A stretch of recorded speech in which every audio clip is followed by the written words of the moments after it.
The early August rain lashed the Redstone Plains with unrelenting fury, the 200-acre Texas ranch a sodden battlefield, the lake a churning expanse of slate gray. Its surface pocked by relentless drops, wildflowers bending low under the deluge, their yellows and purples bruised and muted, ancient oaks groaning as gusts tore at their gnarled branches. Leaves spiraling down like defeated soldiers, but beneath the towering redstone oak, John Parker, a rugged 54-year-old cowboy in a weathered Stetson, stood drenched to the bone. His flannel shirt plastered to his broad shoulders, rain streaming down his grizzled face, boots sinking into the slick clay, his fists clenched so tight his knuckles whitened. His hazel eyes burning with a quiet fury as two burly men hired by the County Land Management Council wrenched the ladder from his treehouse. The old board splintering with a sickening crack that echoed like a gunshot, the sound piercing John's heart. Clara Hensley, the council's overseer and Frank's vindictive sister, standing 10 feet away under a garish red umbrella, her terrier Yippee yapping incessantly at her heels, his shrill barks a grating counterpoint to the storm's low roar. Clara's thin lips curled into a smug smile, her voice cutting through the downpour with a saccharine calm. Unpermitted structure, Parker violates Section 14, her tone dripping with satisfaction. As if she were savoring a long-awaited victory, John's jaw tightening, his voice a low growl. That's my father's legacy. Clara, you'll pay for this. The air thick with defiance. The lake's usual serenity a distant memory, the wildflowers trembling, their roots deep in the Texas soil. The treehouse wasn't just a structure to John, it was a sacred relic. A monument to his father Caleb, built together in the sweltering summer of 1982 when John was a wiry 11-year-old, barely tall enough to swing a hammer, his small hands blistered but determined. Caleb's steady voice guiding him. Nail it straight, son. This oak's stronger than us both. The redstone oak, a majestic white oak Caleb had planted in 1955, the day his own mother passed. Its roots deep and sprawling, a living testament to endurance. It'll outlast us all, Caleb had said, carving their initials, CP and JP, into the inner panel with a pocket knife. The summer evenings stretching long and golden, the two of them perched on the treehouse roof, tossing paper airplanes into the twilight, watching them glide over the plains. Years later, John bringing Clara, his late wife, not the council tyrant, to that same perch, proposing under a starlit sky, her laughter echoing as she said yes. The treehouse holding every memory of love and loss. Recently, John had transformed it, installing solar panels on its slanted roof last fall, wiring it for high-speed Wi-Fi. Adding a small heater for chilly nights, a cedar desk for his laptop, even a sleek espresso machine he'd snagged on sale, turning it into a tech haven. A quiet escape from the chaos of Quantum Horizons threats, John listing it as a remote workspace on a rental site, the bookings pouring in 7 in the first week. A writer from Houston marveling at the oak's canopy, a therapist from Austin calling it a sanctuary, the treehouse now a bridge between past and future, but to Clara Hensley, it was a target. The lake glowing faintly gold through the storm, the wildflowers enduring, their roots deep in the Texas soil. John had returned to Redstone 3 years ago. After Caleb's passing left the ranch empty, his tech job in Dallas, a high-stress gig managing cybersecurity for a logistics firm, had burned him out. Endless meetings and dashboards draining his spirit, the plains' clean air and stillness a balm, the wildflowers nodding in the breeze like old friends.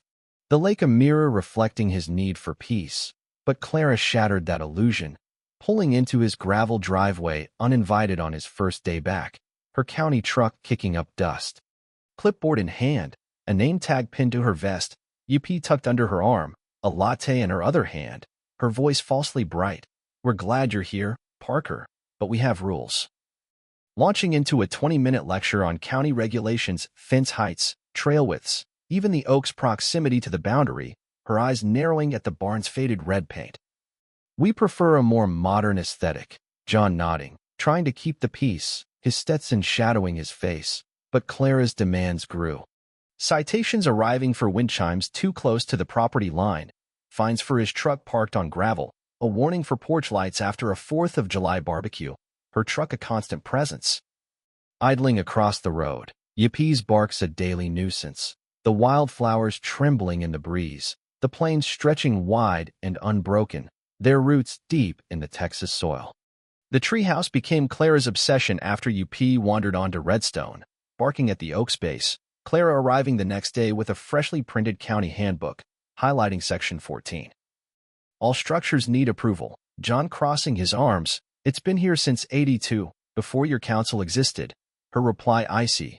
Rules apply now. Fines piling up. $54. Unsightly debris. Just firewood by the barn. $100 for unpermitted structure. John appealing, but Clara's counsel, 3 loyal retirees who avoided his gaze, denied every request. One afternoon, Sarah catching Clara snapping photos over the fence. She's documenting. Sarah warned. John confronting her. You need a warrant. Clara smirking. Section 9A gives us visual inspection rights. John checking the bylaws. Her claim technically true, but overreached. That's when he stopped playing defense. The lake glowing silver under a crescent moon, the wildflowers enduring, their roots deep in the Texas soil. John fought back with ingenuity, reinforcing the treehouse with steel braces.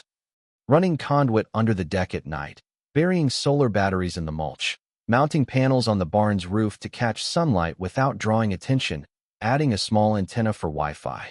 The treehouse glowing softly with modernity. John researching county loopholes with Lena Carter's help, finding that rural workspaces weren't explicitly banned, registering it as a remote workspace. Taking photos with his old DSLR, wide shots through the oaks leaves, warm light on the cedar desk. He listed it online, bookings rolling in.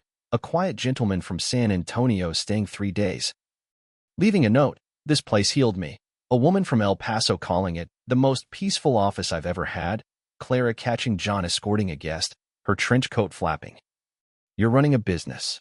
John handing her the paperwork. It's a legal workspace. Her face contorting. That night a letter arrived, demanding he cease operations.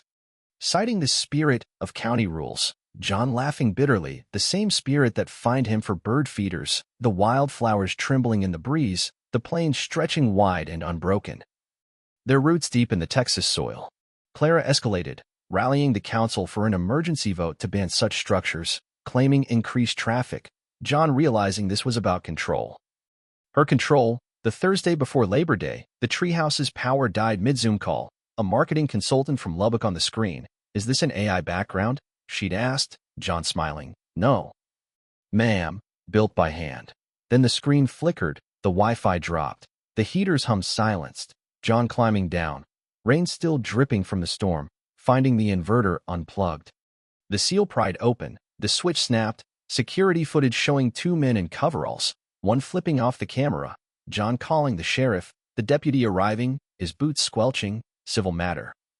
Parker, no forced entry, John pointing to the footage, that's sabotage, the deputy shrugging, file a report, leaving with a handshake, a new notice taped to John's door. Unsafe structure, immediate action required, Clara's signature bold, the lake glowing gold through the drizzle, the wildflowers enduring, their roots deep in the Texas soil. The council meeting was a battlefield. A beige community hall with folding chairs and stale coffee, Clara presiding, public comments later, John slamming down photos of the sabotage. This is a lie. The room of 40 ranchers stirring, old man Carter whispering to Frank, she's gone too far, Clara sneering, you could have edited that. A motion passing to suspend John's rentals. Citing neighborhood values, John leaving, the air heavy, the community fracturing, Carter confiding over coffee. She tore down my wife's swing set, said it scared Yippee, Sarah adding. Find me for sunflowers, Michelle nodding. My mailbox color wasn't approved, Matt revealing. She called my flagpole unpatriotic, the plains whispering dissent. The wildflowers trembling in the breeze, their roots deep in the Texas soil. The worst came late Friday, a frantic yelp piercing the night, John rushing out, finding Dakota limping. A deep cut on his leg, blood matting his fur, a wire coiled at the gate. Hidden in the grass, John's heart pounding, driving Dakota to the vet, the plains dark and endless, the vet's voice grim. Looks deliberate, barbed wire.